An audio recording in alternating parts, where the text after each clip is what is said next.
everyone, my name is Joanna Wilson and welcome to another YouTube video. Today we're going to be talking about the jump from GCSEs to A-levels, how to best prepare for that, and some of my top tips for making that transition. So it's going to be an informative one. Sit back, get a bag of popcorn, get a cup of tea and get ready for it.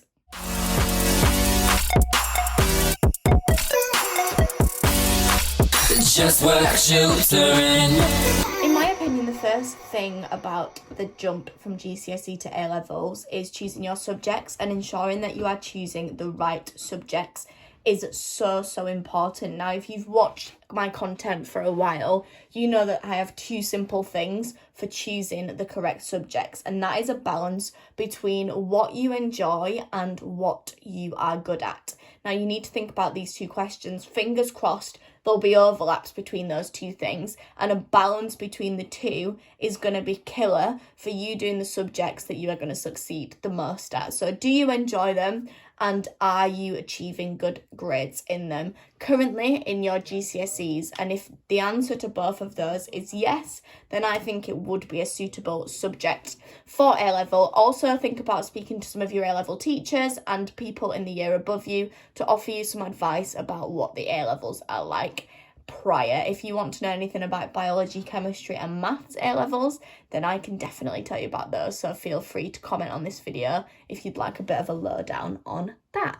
Another important thing for choosing subjects is obviously whether you do require any specific subjects for your university application. I know that certain degrees do require you doing certain subjects at A-levels, so that might be something that you need to consider as well. So we've chosen our subjects and it's the summer between GCSEs and A-levels. What should we expect and how should we prepare?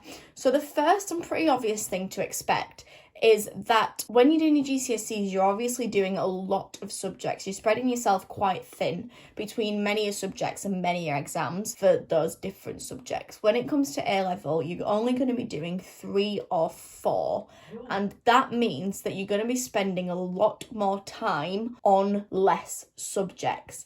Now, less subjects to some people might seem like it's less work, but I promise you it's not going to be that way. It's probably going to be more work, but I do find that having less subjects to think about is really calming, and it also means that you can go into a lot more depth into the subjects. And this goes back to choosing subjects that you enjoy, because that work that you're going to be putting in is a lot more hours than those that you are putting in for your 10 or 11 GCSEs. You do get a lot more independent as well when it comes to A-levels, and independence is a really cool thing and something that does start to get you to grow up a little bit. It does start to be doing things for yourself and earning things for yourself. You need to be setting those goals. You need to be keeping yourself motivated. I think it's a really good taster for going into further education and going into university, the partial independence that you get when it comes to A-levels. So a couple of things in terms of independence that I would say is to keep on top of your schedule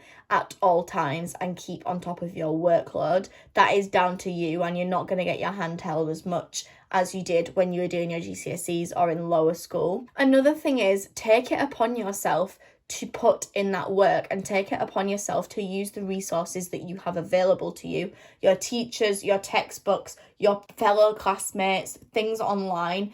It's down to you now to really engross and take in like a sponge all the knowledge that you can, because these exams are significantly more difficult than your GCSEs, and you might know a person or be the person who didn't revise at all until the night before your GCSEs and you just managed to get the grades that you wanted and you're really happy. Unfortunately, that's not the case with A-levels. You do have to be putting that work in, and taking some responsibility and taking that independence from day one is super important.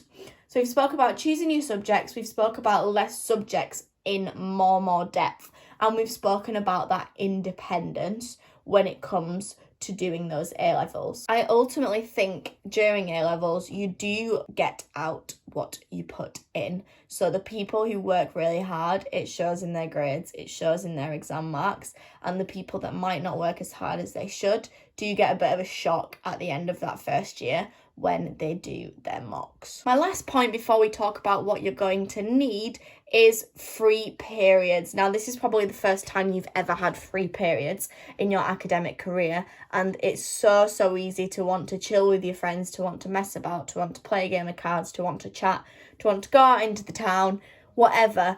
I promise you that you will thank me this time next year if you use your free periods wisely during the year. Now, I'm not saying that every single free period you need to have your nose in a book or you need to be sat down in the library doing practice exam papers, but utilising 3 to 4 hours of those during your week could be really beneficial and give you that time to take a bit of pressure off your shoulders later in the year and throughout the week. Give you that time to relax and do other things that you enjoy doing at home. One thing that I did was I used my free periods for homework, and I found this really important for me because that meant the time that I spent at home could be focused solely on revision. So it's common sense to use the free periods, but it's not common practice. Make it common practice for you, because those extra hours will benefit you massively. So those are my top tips for people jumping from GCSEs to A-levels. Now, what are you going to need? It will depend on whether your school supplies you with books for your A-levels,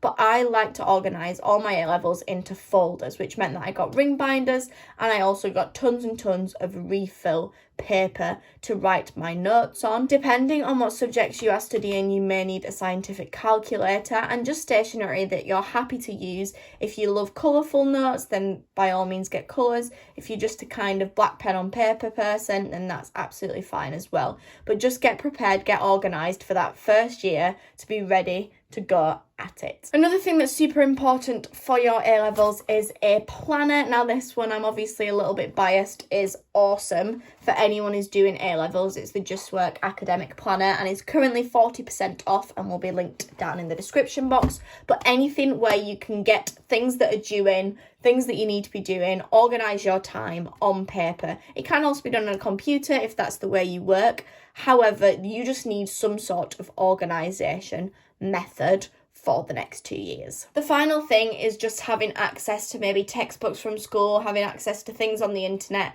and having access to your teachers to give you whatever materials you're going to need along the way. So stationery, a good organisation method, and resources are my 3 big things that you are going to require next year. And finally, I want you to take away 2 things. The first one is set goals. Weekly, half-termly, termly, yearly. You need to be striving towards something and you need to be thinking about the bigger picture and those huge goals that you're going to be setting.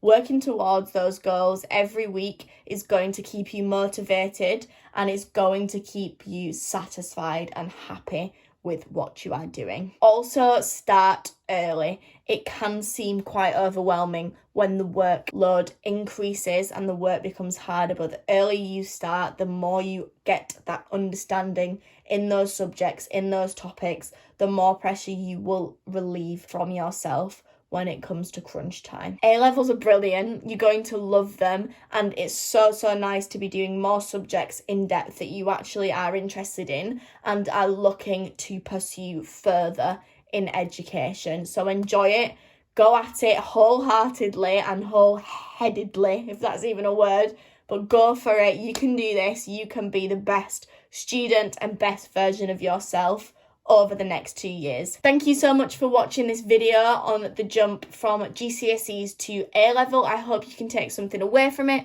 Please let me know if you've got any video suggestions down in the comments, and like and subscribe to see more from the channel. Keep smashing it, and remember, anything is possible if you just work. Bye!